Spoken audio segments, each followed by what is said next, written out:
નમસ્કાર વિદ્યાર્થી મિત્રો, આપણું પ્રકરણ 4 ધોરણ 12 ગતિમાન વિદ્યુતભારો અને ચુંબકત્વ આજે આપણે પાર્ટ બીજો ભણીશું મિત્રો. તો ગયા લેક્ચરની અંદર મિત્રો આપણે ચર્ચા કરી હતી અને એમાં ચુંબક વિશે આપણે થોડુંક જે ઇન્ટ્રોડક્શન મેળવતા હતા એ ઇન્ટ્રોડક્શનની અંદર મતલબ પ્રસ્તાવનાની અંદર આપણે ત્યાં ચુંબક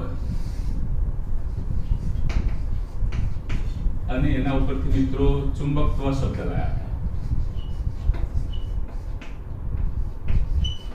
એટલે મેગ્નેટ અને મેગ્નેટિઝમ અને નામ શાના ઉપરથી મેગ્નેટ પડ્યું હતું તો આપણે મિત્રો ત્યાં મેગ્નેશિયા જે ટાપુ હતો એ ટાપુ ઉપરથી આપણે નામકરણ કર્યું હતું ગ્રીસની અંદર. તો ત્યાં મિત્રો પ્રથમ લેક્ચરની અંદર મેં એવું કહ્યું હતું કે આની જે હિસ્ટ્રી મેળવતા હતા આપણે મેગ્નેટ નામ કેમ પડ્યું તો એની અંદર મિત્રો ગ્રીસની અંદર આપણે ચર્ચા એવી કરી હતી કે મેગ્નેશિયા જે ટાપુ હતો એની અંદર ભરવાડો જે હતા એ ભરવાડો શું કરતા તો ઢોર ચરાવતા હતા અને એમને ગવર્મેન્ટમાં એવી ફરિયાદ કરી હતી કે એમના શૂઝ અને જે એમની લાકડીઓ જે છે લાકડીઓના છેડે રાખેલા જે લોખંડના ડટ્ટા જે છે એ આ જમીન સાથે ચોંટતા હતા. જમીન એટલે આપણે પથ્થરનું નામ આપ્યું હતું મિત્રો Fe3O4 કુદરતી પથ્થર. એટલે ત્યાં મેં શબ્દ વાપર્યો હતો કે એમના પગરખાં આપણે જૂતા મિત્રો કહી દઈએ શૂઝ અને લાકડીઓ જે છે એમની મિત્રો લાકડી એટલે નીચે લોખંડના ડટ્ટા રાખેલા હોય એનું આયુષ થોડું વધારે એટલા માટે તો એ ચોંટતા હતા. તો મિત્રો એની અંદર બે વિદ્યાર્થીઓએ મને પ્રશ્ન એવો કર્યો કે સાહેબ આ પગરખાં કેમ અહીંયા ચોંટી જતા હતા અને એક છોકરાએ તો એવું કહ્યું કે સાહેબ આપણે નાઇકીના બૂટ પહેરીને જઈએ તો બૂટ ચોંટી જાય કે ના ચોંટી જાય. તો મિત્રો એનું રીઝન એ છે ખરેખર મને આનંદ થયો મિત્રો કે મેં ત્યાં એ બાકી રાખ્યું હતું અને તમે મારો વિડીયો બહુ ધ્યાનથી જોયો છે એટલે એ બદલ મિત્રો તમારો ખૂબ આભાર.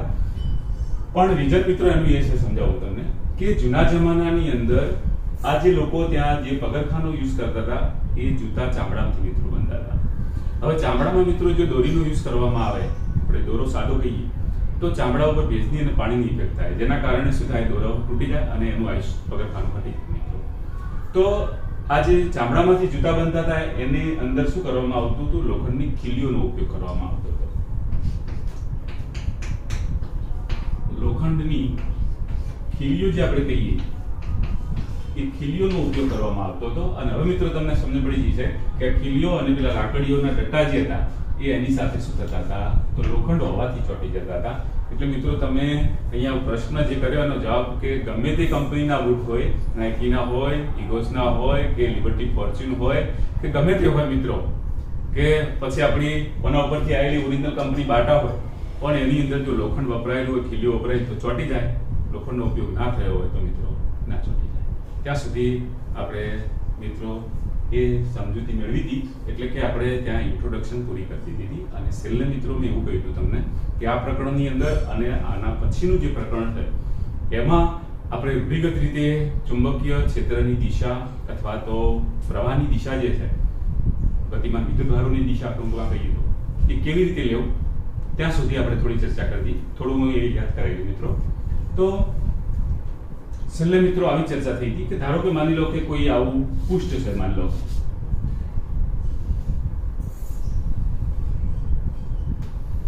મેં આકૃતિ પણ મિત્રો દોરી હતી 4.1a અને 4.1b અને એમાં પણ થોડી તમને સમજ પડે એટલા માટે મેં ત્યાં હાઇલાઇટ કર્યા હતા પણ ફરીથી અહીંયા ખ્યાલ આવી જશે મિત્રો કે ધારો કે માની લો કે આપણે આવું કોઈ પૃષ્ઠ વિચારી લઈએ. બંને પૃષ્ઠ એક જ છે મિત્રો પણ એમાં કિસ્સા આપણે જુદા જુદા લઈએ.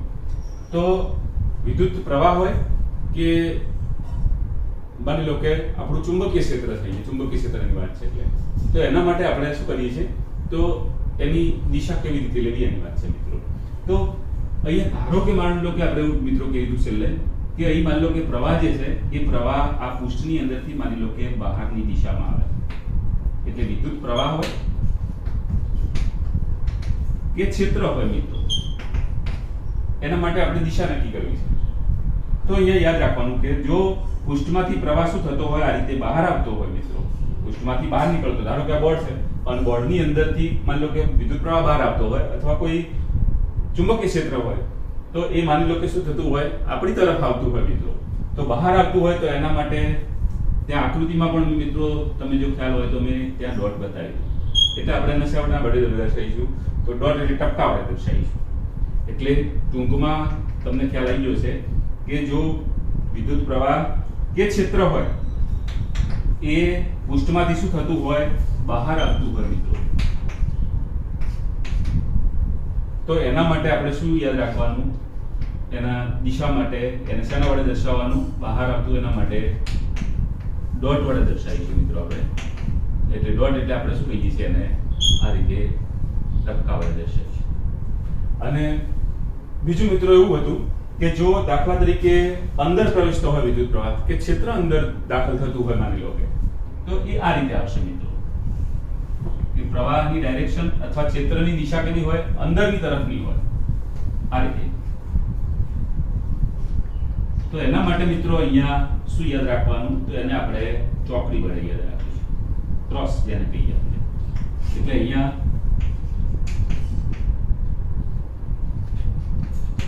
ચોકડી તેને આપણે મિત્રો આ રીતે દર્શાવીશું.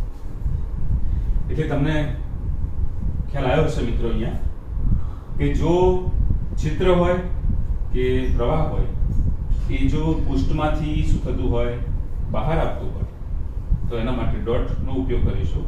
અને જો અંદર દાખલ થતું હોય, પૃષ્ઠ હોય કે આપણું પુસ્તકનું પાન હોય મિત્રો, તો એની અંદર જો દાખલ થતું હોય તો એના માટે આપણે શું બતાવીશું, તો ચોકડી વડે દર્શાવીશું. આમાં મિત્રો જો તમને કદાચ ભૂલ થઈ જાય, યાદ ના રહે, તો આવું યાદ રાખવાનું કે આપણે રામાયણની અંદર મિત્રો રામે રાવણનું મર્ડર કર્યું હતું અને એની અંદર જે શસ્ત્રનો ઉપયોગ કર્યો હતો એ શસ્ત્રની અંદર ધનુષ્યનું તીર જે છે એ તીરને આપણે યાદ રાખીશું મિત્રો. અને ભૌતિક વિજ્ઞાનમાં આ તીર જે છે મિત્રો એ તીરનું પણ ખૂબ મહત્વ છે. આપણે એને સદિશની અંદર દિશા માટે ઉપયોગ કરીએ છીએ મિત્રો. તો એને મિત્રો આપણે જો એક પરિમાણની અંદર સિંગલ રીતે જોઈએ, એક પરિમાણમાં કે દ્વિપરિમાણમાં આપણે જોતા હોય તો એનો શેપ જે છે એ તીરનો આપણને આ રીતનો દેખાતો હોય. એટલે જો તીર માની લો કે આપણી તરફ આવતું હોય, આપણે જોતા હોઈએ અને આપણી આંખમાંથી જો આપણી તરફ આવતું હોય મિત્રો, તો આપણને એનો પહેલો આ ભાગ દેખાશે મિત્રો, અણીવાળો ભાગ દેખાશે, જે આપણને કયા સ્વરૂપે દેખાશે, તો બિંદુ સ્વરૂપે દેખાશે મિત્રો, સ્પોટ સ્વરૂપે દેખાશે. તો જો બહાર મતલબ આપણી તરફ આવતું હોય તો કાલ્પનિક પૃષ્ઠ વિચારી દેવાનું આપણી તરફ, તો ડોટ વડે. અને જો દાખલા તરીકે મિત્રો તીર દૂર જતું હોય આપણાથી અને દૂર જશે ત્યારે આપણને એનો પાછળનો જે ભાગ જે છે મિત્રો, એ પાછળનો ભાગ આપણને કેવો દેખાય, તો આપણે કમ્પ્લીટલી 3D ની અંદર ત્રિપરિમાણમાં જોવા પ્રયત્ન કરીએ તો આપણને આ ભાગની વાત કરું, એ કેવો દેખાશે, તીર અંદર જતું એટલે ચોકડી વાળો ભાગ દેખાશે. તો જો અંદર દાખલ થતું હોય તો શું યાદ રાખવાનું, ચોકડી, આપણી તરફ આવતું હોય તો શું યાદ રાખવાનું, ડોટ ટપકું. ચલો આમાં ખ્યાલ આવી ગયો. એટલે રૂઢિગત સંજ્ઞાઓ જે છે એ સંજ્ઞાઓ આ પ્રકરણમાં અને એના પછીના પ્રકરણમાં પણ આપણે કહી લઈશું. હા, એટલે બહાર આવતું હોય તો ડોટ અને અંદર દાખલ થતું હોય તો શું યાદ રાખીશું, તો ક્રોસ યાદ રાખીશું, ચોકડી યાદ રાખીશું. ચાલો મિત્રો હવે આપણે 4.1 નંબરનો ટોપિક મતલબ પ્રસ્તાવના જે છે એ અહીં ત્યાં પૂરી કરી હતી. હવે આપણે થોડા આગળ જઈએ, 4.2 જે ટોપિક છે તેનો અભ્યાસ કરીએ. તો 4.2 ની અંદર મિત્રો જુઓ, એમાં આપણને મુદ્દા બે આપેલા છે કે 4.2 જે છે એ 4.2 ની અંદર આપણું ચુંબકીય ક્ષેત્ર જે છે એ ચુંબકીય ક્ષેત્રની આપણને થોડીક હાઇલાઇટ આપેલી છે. એટલે 4.2 ની અંદર ટોપિક ચુંબકીય ક્ષેત્ર, પણ એની અંદર 4.2.1 નંબરનો ટોપિક છે મિત્રો. એમાં ઉદ્ગમ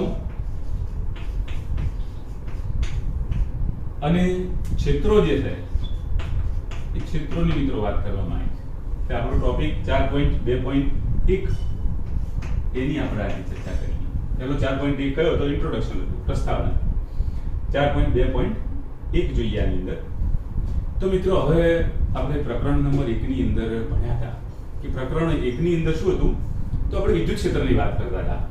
તો વિદ્યુત ક્ષેત્રની અંદર તમે મિત્રો સારી રીતે જાણો છો કે બે વિદ્યુત ભારો વચ્ચેની આંતરક્રિયા જે છે એને આપણે કેટલી રીતે સમજી હતી, તો બે રીતે સમજી હતી. એટલે બે વિદ્યુત ભારો જે છે એ બે વિદ્યુત ભારો વચ્ચેની આંતરક્રિયા જે છે એ આંતરક્રિયા કેટલી રીતે, તો બે રીતે સમજી શકાય.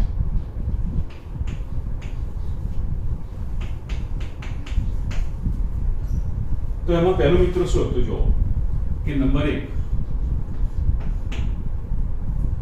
કે ત્યાં આપણે એવું કહેતા હતા પ્રકરણ નંબર 1 ની અંદર એવું કહેતા હતા કે ધારો કે માની લો કે અવકાશની અંદર કોઈ વિદ્યુત ભાર છે, માની લો કે સ્ત્રોત વિદ્યુત ભાર આપણે કયો લેતા હતા, તો Q લેતા હતા. તો વિદ્યુત ભાર Q છે. વિદ્યુત ભાર Q જ્યારે અવકાશની અંદર આવે છે ત્યારે શું કરે છે, એના મૂળભૂત ગુણધર્મના કારણે મિત્રો એ પોતાની આસપાસ શું કરે છે, તો આ રીતે વિદ્યુત ક્ષેત્ર જે છે એ વિદ્યુત ક્ષેત્ર શું કરે છે, તો ઉત્પન્ન કરે છે. એટલે હવે મિત્રો તમને ખ્યાલ આવ્યો છે કે પહેલું શું કહેવા માંગે છે કે વિદ્યુત ક્ષેત્ર જે છે એ વિદ્યુત ક્ષેત્રનું ઉદ્ગમ શું છે, તો વિદ્યુત ભાર છે. એ વિદ્યુત ભાર શું કરે છે, તો વિદ્યુત ક્ષેત્ર ઉત્પન્ન કરે છે. પહેલી વાત એવી હતી. એટલે ટૂંકમાં વિદ્યુત ભાર વિદ્યુત ક્ષેત્ર ઉત્પન્ન કરે છે.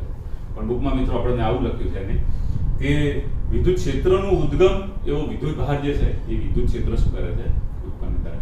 એટલે પહેલી વાત એ હતી કે વિદ્યુત ભારનું ઉદ્ગમ, વિદ્યુત ભાર જે છે, વિદ્યુત ક્ષેત્ર જે છે એ વિદ્યુત ક્ષેત્ર શું કરે છે, તો ઉત્પન્ન કરે છે. કે ટૂંકમાં વિદ્યુત ભાર જે છે એ Q હતો આપણો, ધારો કે અહીંયા પ્લસ Q વિદ્યુત ભાર લઈ લો અને એનું ક્ષેત્ર એટલે આપણે કહેતા હતા કેવું હોય, તો દૂરની દિશામાં. એટલે એનું ઉદ્ગમ એટલે વિદ્યુત ભાર પોતે જ એ શું કરે છે, વિદ્યુત ક્ષેત્ર શું કરે છે, ઉત્પન્ન કરે છે. એવી વાત હતી મિત્રો. હવે મિત્રો વિદ્યુત ક્ષેત્ર ઉત્પન્ન થયું તો આપણે ધારો કે માની લો કે અહીંયા કોઈ બિંદુ P આવેલું છે, માની લો આ બિંદુ P આવેલું છે અને એ માની લો કે અહીંયા ઉદ્ગમથી ધારો કે કેટલા અંતરે આવેલું છે, માની લો કે r અંતરે આવેલું છે કે જેનો સ્થાન સદિશ જે છે મિત્રો એ સ્થાન સદિશ હું શાના વડે બતાવું, તો r વડે બતાવું અને એની દિશામાંનો એકમ સદિશ એટલે એકમ સદિશ r. તો આ P બિંદુ મતલબ r અંતર જે હતું એ r અંતરે આપણે શું કરવું છે, તો વિદ્યુત ક્ષેત્ર જે છે એ વિદ્યુત ક્ષેત્ર શોધવું હોય તો વિદ્યુત ક્ષેત્ર આપણે ત્યાં શોધતા હતા મિત્રો. કેવી રીતે, તો એનું ઇક્વેશન મળ્યું હતું કે r અંતરે વિદ્યુત ક્ષેત્ર કેટલું હોય, તો આપણે સદિશ E of r બરાબર કયું સૂત્ર હતું, તો ટૂંકમાં સમીકરણ યાદ રાખવાનું કે Q upon r². એટલે P બિંદુ પાસેનું વિદ્યુત ક્ષેત્ર કેટલું મળે, તો KQ અને અપોન કેટલું આવશે મિત્રો, r² અને એની દિશામાંનું વિદ્યુત ક્ષેત્ર કેવી રાશિ, સદિશ રાશિ. એટલે એની દિશામાંનો એકમ સદિશ એટલે r. એટલે આ તમે ભણી ગયા છો મિત્રો. હવે આપણે આગળ થોડું આનું સાદુરૂપ આપીએ મિત્રો. તો વિદ્યુત ક્ષેત્ર માટે k ની જગ્યાએ આપણે અચળાંકની અંદર શું લેતા હતા, તો 1/4πε0.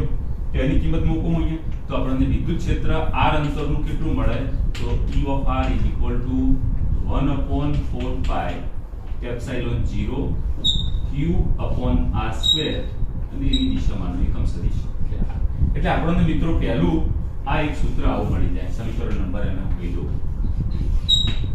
એટલે વિદ્યુત ક્ષેત્રનું ઉદ્ગમ જે વિદ્યુત ભાર હતો એ શું કરે છે, વિદ્યુત ક્ષેત્ર ઉત્પન્ન કરે છે અને કોઈ પણ બિંદુ પાસે આપણને વિદ્યુત ક્ષેત્ર જે છે, વિદ્યુત ક્ષેત્ર મતલબ r અંતરે કેટલું મળે, તો આ સૂત્ર પ્રમાણે મળી જાય. ચલો સમજ પડી ગઈ મિત્રો. હવે થોડા આગળ જઈએ મિત્રો કે હવે ધારો કે માની લો કે આવા ક્ષેત્રની અંદર કોઈ વિદ્યુત ભાર આપણે દાખલ કરીએ છીએ અથવા કોઈ વિદ્યુત ભાર એની અંદર શું આવે છે, તો દાખલ થાય છે માની લો. તો જ્યારે વિદ્યુત ભાર એની અંદર મિત્રો દાખલ થશે ત્યારે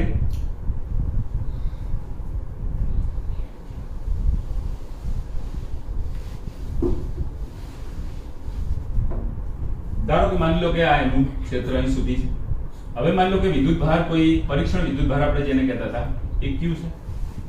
એ પરીક્ષણ વિદ્યુતભાર ધારો કે એની અંદર આપણે શું કરીએ છીએ, હવે એને ગતિ કરાવીને અહીંયા લાવી દાખલ કરીએ છીએ.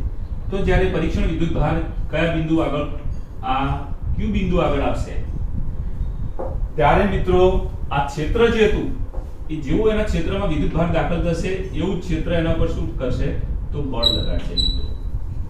એટલે અહીંયા બળ લાગવાની એક બીજી મેટર થશે. એટલે પહેલી વાત આપણે તો વિદ્યુત ક્ષેત્ર વિદ્યુતભાર વિદ્યુત ક્ષેત્ર ઉત્પન્ન કરે, અને જેવો વિદ્યુતભાર એના ક્ષેત્રમાં આવશે એવું જ આ ક્ષેત્ર એની સાથે શું કરશે, તો આંતરક્રિયા કરશે. આંતરક્રિયા કરશે એટલે શું કરશે એના ઉપર, તો આપણે બળ F કહી દઈએ તો બળ F લાગે છે એના ઉપર.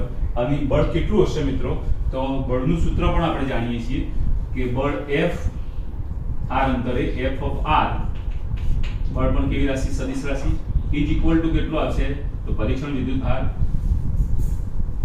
અને ઇન્ટુ r અંતરનું વિદ્યુત ક્ષેત્ર. એટલે અને આમાં આપણે મિત્રો જાણીએ કોઈ વિદ્યુતભાર વિદ્યુત ક્ષેત્રની અંદર ગતિ કરતો હોય, મતલબ વિદ્યુત ક્ષેત્રમાં રહેલો હોય, તેના ઉપર શું લાગશે, બળ કેટલું લાગે, તો Q * E જેટલું લાગે. r આપણે શું બતાવીએ છીએ, ત્યાં સ્થાનનો નિર્દેશ કરે છે.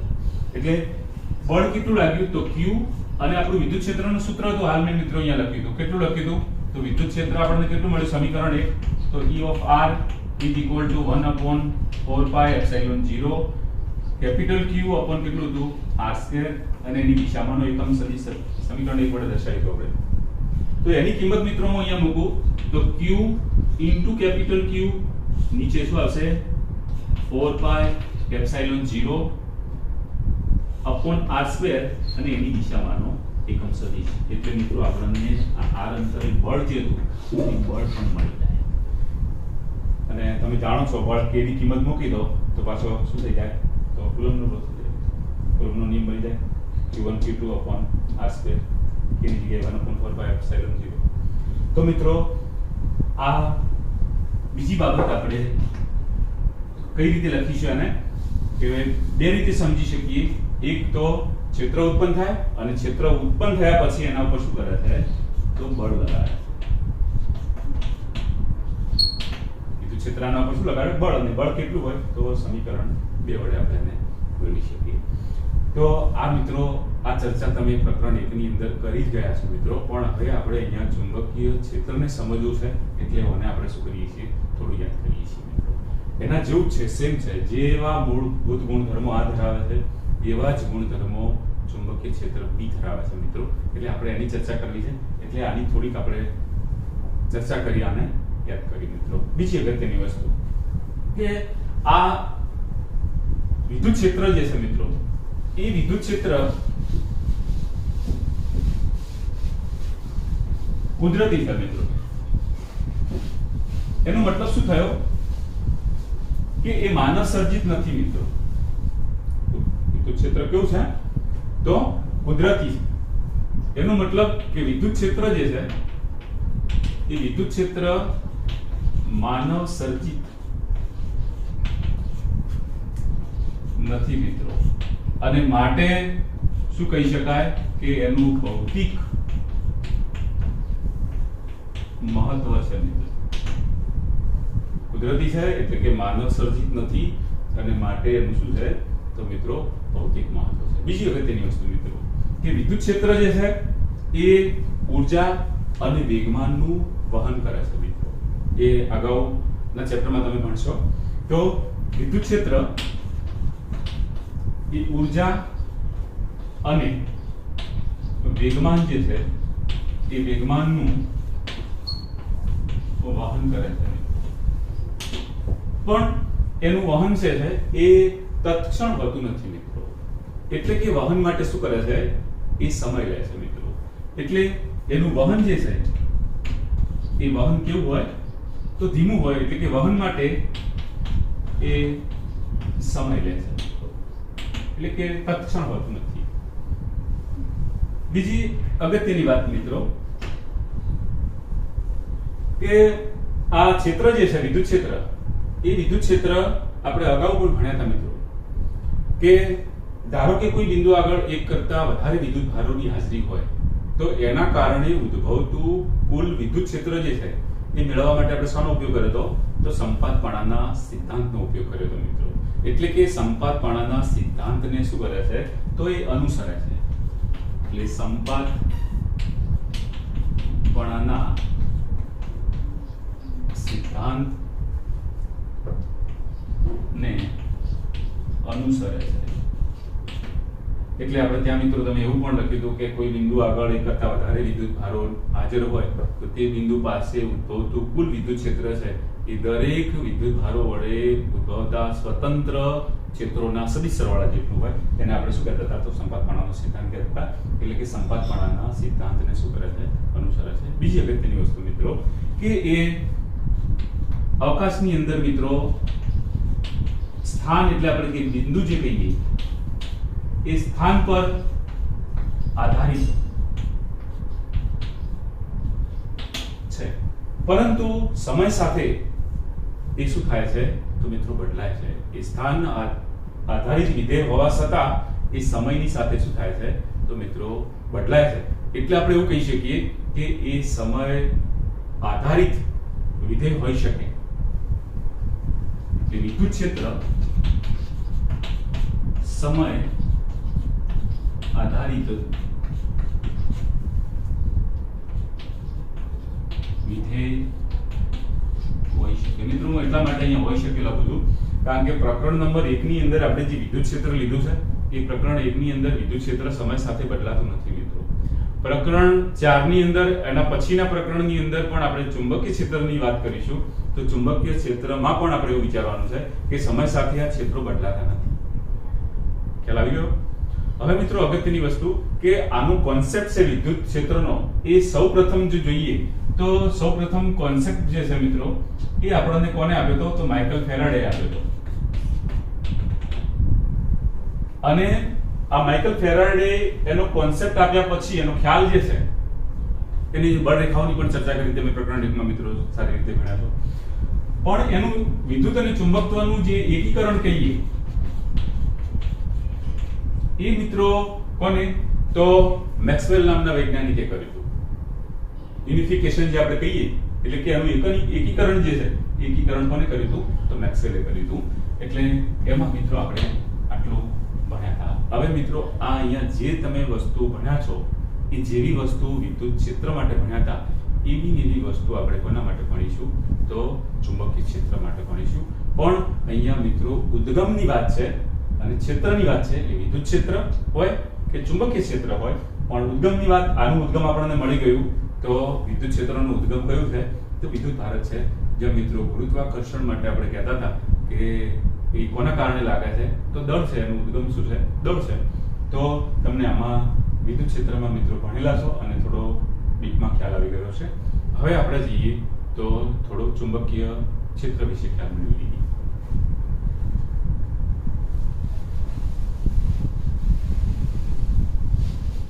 એટલે 4.2 નંબરનો ટોપિક મિત્રો તમે જુઓ તો આપણો આ કયો છે? ચુંબકીય ક્ષેત્રનો છે મિત્રો. હવે આપણે અહીંયા મિત્રો જે રીતે વિદ્યુત ભારો જે છે એ વિદ્યુત ભારો આપણે સ્થિર ત્યાં પ્રકરણ 1 ની અંદર લીધા હતા કે એ શું કરે છે? તો વિદ્યુત ક્ષેત્રનું નિર્માણ કરે છે. એટલે વિદ્યુત ક્ષેત્ર ઉત્પન્ન કરે છે. એવી જ રીતે મિત્રો કે ગતિમાન વિદ્યુત ભારો કે પ્રવાહો જે છે એ પ્રવાહો ચુંબકીય ક્ષેત્ર જે છે એ ચુંબકીય ક્ષેત્ર જે છે ક્ષેત્રનું શું કરે છે? તો નિર્માણ અથવા તો આપણે કહેતા હતા ચુંબકીય ક્ષેત્ર ઉત્પન્ન કરે. એટલે જેમ વિદ્યુત ભાર શું કરે છે? તો વિદ્યુત ક્ષેત્રનું નિર્માણ કરે છે અથવા વિદ્યુત ક્ષેત્ર એના દ્વારા શું થાય છે? તો ઉદ્ભવે છે. એ જ રીતે અહીંયા ગતિમાન પ્રવાહો કે ગતિમાન વિદ્યુત ભારો જે છે એ ગતિમાન વિદ્યુત ભારો શું કરે છે? ચુંબકીય ક્ષેત્રનું શું કરે છે? નિર્માણ કરે છે અથવા તો એને ઉત્પન્ન કરે છે. ત્યાં વિદ્યુત ક્ષેત્ર જે મિત્રો તો એને આપણે શાના વડે દર્શાવ્યું હતું? સદિશ રાશિ હતી અને એને E વડે દર્શાવતા હતા આપણે. ઇલેક્ટ્રિક ફીલ્ડ કહેતા હતા એને. અહીંયા મિત્રો આ ચુંબકીય ક્ષેત્ર જે છે એ ચુંબકીય ક્ષેત્રને આપણે શાના વડે તો B વડે દર્શાવીશું અને આ પણ કેવી છે રાશિ તો મિત્રો સદિશ રાશિ છે એટલે વિદ્યુત ક્ષેત્રના જેવી જ રાશિ. હવે મિત્રો અહીંયા આપણે આ જે ચુંબકીય ક્ષેત્ર છે ઘણીવાર છોકરાઓ કહેતા સાહેબ વિદ્યુત ભાર માટે Q શબ્દ વપરાય છે, વિદ્યુત ક્ષેત્ર તો ઇલેક્ટ્રિકલ ફીલ્ડ છે એટલે એના માટે સાહેબ એ લીધો બરાબર, પણ અહીંયા કેટલીક વાર મિત્રો ઘણાને પ્રશ્નો થાય કે B શા માટે લેવામાં આવ્યું છે, આપણે ચુંબકીય ક્ષેત્રને B વડે શા રીતે? તો મિત્રો એના માટે કોઈ એવો નિયમ નથી. જે તે વખતે જે સિમ્બોલ હતો આપણે જે કહીએ કે ABCD G H I અને J સુધી જે આપણે પ્રવાહ ઘનતા લીધો છે એમાં તમે ત્રીજું વિચારો તો ABC ની જગ્યાએ મિત્રો કરંટ I પસંદ કરાયેલો છે. જેમ જેમ સાયન્ટિસ્ટો રાશિઓ ભૌતિક રાશિઓ મેળવતા ગયા તેમ એમને અનુકૂળ પ્રમાણે ત્યાં સિમ્બોલો લેવામાં આવ્યા. એટલે એવું નથી મિત્રો કે અહીંયા ઇલેક્ટ્રિક ફિલ્ડના કારણે લીધું તો અહીંયા B કેમ લેવામાં આવ્યું, તો એ જે તે વખતે મિત્રો વિદ્યુત ભારની પસંદગી થઈ છે ત્યારે એ વખતે એને Q વડે લીધો, પ્રવાહને I વડે લીધો છે. તો અહીંયા ક્ષેત્ર છે એ ક્ષેત્રને એ ટાઈમે એમના કોન્સેપ્ટ પ્રમાણે મિત્રો એ પસંદ કરાયેલો, એટલે એવું કોઈ એનું નામકરણ નથી કે જેના કારણે અહીંયા B લેવામાં આવે. ચલો, એટલે ચુંબકીય ક્ષેત્ર B આપણે અને એ કેવી રાશિ છે તો મિત્રો સદિશ રાશિ છે.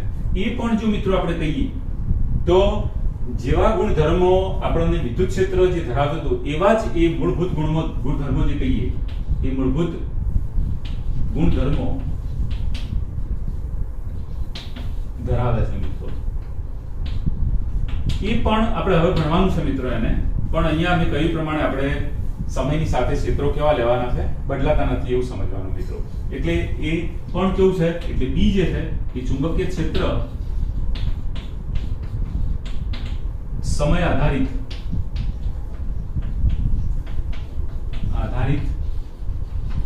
વિધેય જે કહીએ એ વિધેય છે.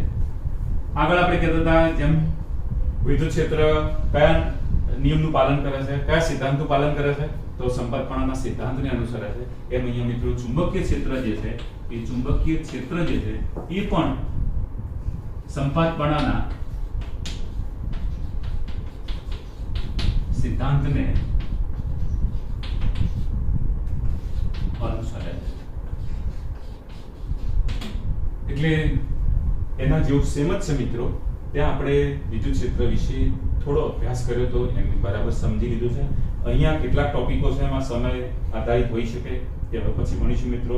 કે સંપાતપણાના સિદ્ધાંતનું પાલન કરે છે અથવા અનુસરે છે એ પણ આપણે જોઈશું. એટલે મતલબ કે કોઈ બિંદુ આગળ વધારે ચુંબકીય ક્ષેત્રો હોય, માની લો કે ઉદ્ભવેલા હોય તો કોઈ બિંદુ આગળ કુલ ચુંબકીય ક્ષેત્ર છે એ સ્વતંત્ર ચુંબકીય ક્ષેત્રો જે હતા એના કેટલું હોય તો સદિશ સરવાળા જેટલું હોય. એટલે અહીંયા પણ પેલાની જેમ જ એ આપણે મિત્રો થિયરીઓમાં બધું તમે ભણશો એટલે ખ્યાલ આવી જશે. એટલે બધા જે આ મુદ્દાઓ જે છે એ જેવા વિદ્યુત ક્ષેત્ર માટે હતા એવા ને એવા મિત્રો કેવા છે તો ચુંબકીય ક્ષેત્ર માટે છે. એટલે આ પણ કેવું છે એ વિદ્યુત ક્ષેત્રના જેવું જે વિદ્યુત ક્ષેત્ર જે મૂળભૂત નિયમોનું પાલન કરે છે એવા જ નિયમોનું ચુંબકીય ક્ષેત્ર પણ શું કરે છે મિત્રો પાલન કરે છે. એટલે હવે આપણે મિત્રો આજે અહીં સુધી રાખીએ અને આના પછી 4.2.2 નંબરનો જે આવશે બીજો પેટા ટોપિક એની અંદર ચુંબકીય ક્ષેત્ર અને લોરેન્ટ્ઝ બળ જે છે એ મહત્વનો ટોપિક આપણા માટે જે કહીએ એનો મિત્રો આપણે અભ્યાસ કરીશું.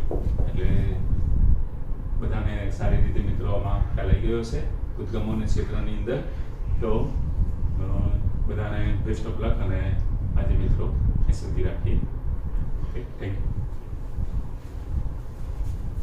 કેટલી મિનિટ થઈ બેટા?